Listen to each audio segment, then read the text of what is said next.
আসসালামু আলাইকুম, কেমন আছেন সবাই? আশা করি সবাই ভালো আছেন। আজ আবার নতুন একটি ভিডিও নিয়ে আপনাদের সামনে হাজির হলাম। আশা রাখি ভালো লাগবে।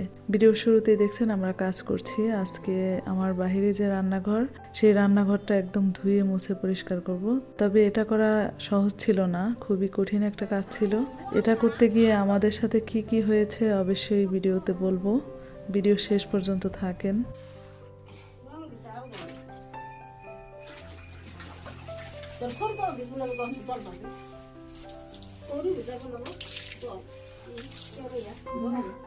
না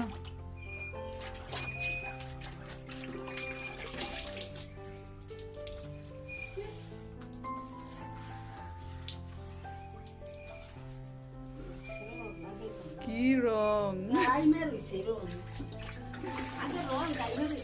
আচ্ছা মাসি, আবার কি কালার দেবো কও তো? Cement colour. এবার লাল দেই, কি কও? লাল রঙের চুল আবার।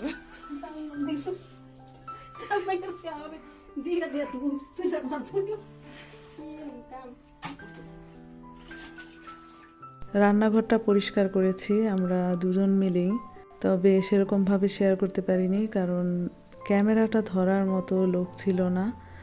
আর রান্নাঘর পরিষ্কার করার সময় এত খারাপ অবস্থা হয়ে গিয়েছিল, নিজেকে চিনতেই পারতেছিলাম না। একদম মাথা থেকে পা অবধি শুধু কালি আর কালি। আমি যে ড্রেসটা পরেছিলাম ওটার অবস্থা তো একদম খারাপ, সেজন্য আর আপনাদের সাথে ভিডিও করে শেয়ার করতে পারিনি। আর এই যে পাশে কিছু কাপড় ছিল সেগুলো ধুয়ে দিয়েছি। এর মধ্যে আবার ছাদ বাগানে না আসলে ভালো লাগে না, ভাবলাম আজকের ছাদ বাগানটা একটু আপনাদের সাথে শেয়ার করি।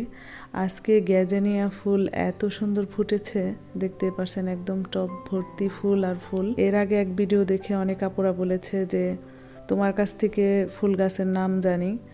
আসলে আমিও সেরকম সব ফুল গাছের নাম জানি না, তবে আগের থেকে একটু হলেও শিখেছি বাগান করতে করতে। তো যাই হোক, ছাদ বাগানটা একটু দেখালাম, কেমন লাগলো অবশ্যই কমেন্ট করে জানাবেন। আসলে দিনে একবার হয়তো দুইবার এরকম ছাদ বাগানে আমার আসতেই হয়, গাছগুলোর সাথে দেখা না করলে ভালোই লাগে না।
আজকে কিন্তু একদম চুপচাপ রান্না করেছি, কোনো কথা বলিনি রান্না করার সময়। আসলে কথা বলতে ইচ্ছাই হয় নাই, সেজন্যই কথা বলিনি। জানি না আজকের ভিডিও আপনাদের কাছে কেমন লাগবে। অনেকে বলেন কথা না বললে ভালো লাগে না। আমার তো কথা বলতে ইচ্ছা করে না, কি করব বলেন। তারপরেও চেষ্টা করেছি মাঝে মাঝে একটু হলেও কথা বলার জন্য। আর আজকের রান্নাগুলো নিশ্চয়ই দেখেছেন, একদম ঝটপট রান্না। একটু রোস্ট করেছি, আর সাথে আছে আমার ছাদ বাগানের বেগুন, সেগুলোই ভেজে নিয়েছি। আর পোলাও করেছি। আসলে পোলাওর সাথে বেগুন ভাজা হলে আমার ভালোই লাগে, আমি খুব পছন্দ করি। ভাবলাম টেবিলে খাবার দেওয়ার আগে টেবিলটা পরিষ্কার করে নেই। আসলে এই ধরনের কাজকর্ম আমরা প্রতিদিনই করি, গৃহিণীরা প্রতিদিনই করতে হয়, হয়তো সেরকমভাবে আপনাদের সাথে শেয়ার করি না। তো যাই হোক, একদম সিম্পল একটা রান্নাবান্না আপনাদের সাথে শেয়ার করলাম। কেমন লাগলো অবশ্যই জানাবেন। আমার কিন্তু এই সিম্পল খাবার দাবারই বেশি ভালো লাগে, বাচ্চারাও পছন্দ করে। তো যাই হোক, খাবার টেবিলে দিয়েছি, এখন খাওয়া দাওয়া করে নিব। আর আমি যখনই পোলাও রান্না করি সেরকমভাবে নিয়ম নীতি কোনো কিছুই পালন করি না। একদম চাউল মেপে দিতে হবে, পানি মেপে দিতে হবে, ওগুলো কিছুই করি না। তারপরও মাশাল্লাহ একদম ঝরঝরে আমি পোলাও করতে পারি। কেমন হয়েছে পোলাও অবশ্যই জানাবেন। রোস্ট রান্না করে যখন খাচ্ছি আমি, তখন শুধু মুন্নির কথা মনে পড়ছে। মাশাল্লাহ একদম ছোট্ট একটা ছানা মেয়ে, খুব সুন্দর কথা বলে, খুব সুন্দর সুন্দর ভিডিও তৈরি করে। মুন্নি সবসময়ই রোস্ট বানায়, মুন্নিকে সবাই রোস্টের রানীও বলে। মাশাল্লাহ মেয়েটা খুবই লক্ষ্মী, সব ধরনের কাজকর্ম পারে। এই যুগে এরকম একটা লক্ষ্মী মেয়ে মানে পাওয়া ভাগ্যের ব্যাপার। যার ঘরে বউ হয়ে গেছে মুন্নি, তাদেরও একটা ভাগ্য। যাই হোক, দোয়া করি মুন্নির জন্য, মুন্নি সবসময় ভালো থাক তার পরিবার নিয়ে, এই দোয়াই করি সব সময়। তো এই পাশে আমি খাওয়া দাওয়া করে নিলাম। এরপর আপনাদের দেখাচ্ছি আমার সেই কালিমাখা রান্নাঘরটা কেমন হয়েছে অবশ্যই জানাবেন। অনেক কষ্ট করে পরিষ্কার করেছি। এটা পরিষ্কার করতে গিয়ে কয় লিটার কালিমাখা পানি খেয়েছি বলা যাবে না, মানে খুবই কষ্ট হয়েছে। একদম বালতি ভর্তি ভর্তি কালিগুলো ফেলেছি। নিজের হাতে রান্নাঘরটা কালার করব। কালার করার পর কেমন হয় অবশ্যই আপনাদের সাথে শেয়ার করব। আসলে আমরা যারা গ্রাম অঞ্চলে থাকি, বাহিরে একটা রান্নাঘর কিন্তু খুবই প্রয়োজন। বিভিন্ন ধরনের ছোটোখাটো অনুষ্ঠানে বাহিরের রান্নাঘর খুব কাজে লাগে। চেষ্টা করব নিজের হাতে কালার করার জন্য। আর অবশ্যই আপনারা জানাবেন এই রান্নাঘরের ওয়ালে কি রং দিলে ভালো হয়, মানে কোন কালারের রং দিলে ভালো হয়, অবশ্যই আপনারা জানাবেন। আর সম্পূর্ণ রান্নাঘরটা কালার করার পর কেমন হয় অবশ্যই আপনাদের সাথে শেয়ার করব। অনেকে অনেক রকমভাবে রমজানের প্রস্তুতি নিচ্ছে, কিন্তু আমার সেরকমভাবে কোনো প্রস্তুতিই নাই। অনেকে খাবার দাবার ফ্রোজেন করতেছে, আমি সেরকমভাবে ফ্রোজেন খাবার খেতে পারি না, সেজন্য আমি কখনো খাবার দাবার ফ্রোজেন করি না। আমি যথাসম্ভব চেষ্টা করি আমার ঘর বাড়ি একটু পরিষ্কার পরিচ্ছন্ন রাখার জন্য, সেটাই করছি আর কি। এরপর বিকেলে আমরা একটা অনুষ্ঠানে যাই, বাড়ির পাশেই আমার মেয়ের সেই প্রাইমারি স্কুল, মানে আগের স্কুল, ওই স্কুলে একটা অনুষ্ঠান হচ্ছিল। তো বেশ বাচ্চাদের নাচ গান দিয়েই শুরু হয়েছিল।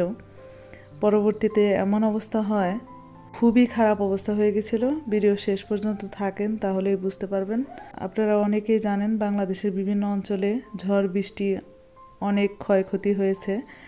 মানে আমাদের এলাকায়ও যে এরকম হঠাৎ করে ঝড় হবে, বৃষ্টি হবে, আমরা কল্পনাই করিনি। একদম খারাপ অবস্থা হয়েছিল। তো ওখান থেকে বাসায় ফিরতে আমাদের অনেক কষ্ট হয়েছে। আর আজকের ভিডিও কেমন লাগছে অবশ্যই আপনারা কমেন্ট করে জানাবেন। আসলে কি বলবো, সকালের রৌদ্র দেখে বিকেলের অবস্থা বলা যায় না, এটাই হচ্ছে প্রকৃতির ধরন। সকালে একরকম রৌদ্রোজ্জ্বল দিন, আর বিকেলে দেখেন কি অবস্থা।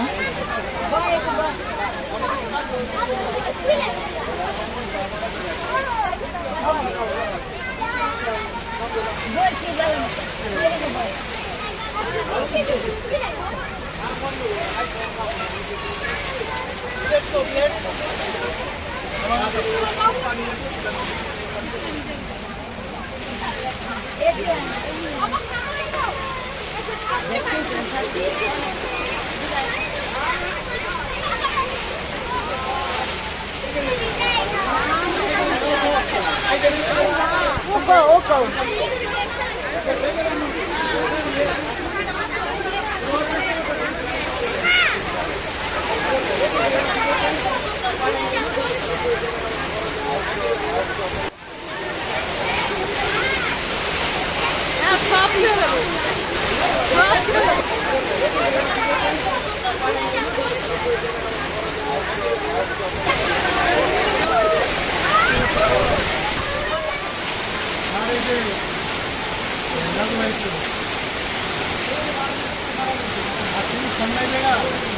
যাওয়ার দিকে ওই কি কার্যক্রম থাকে জ্বালানি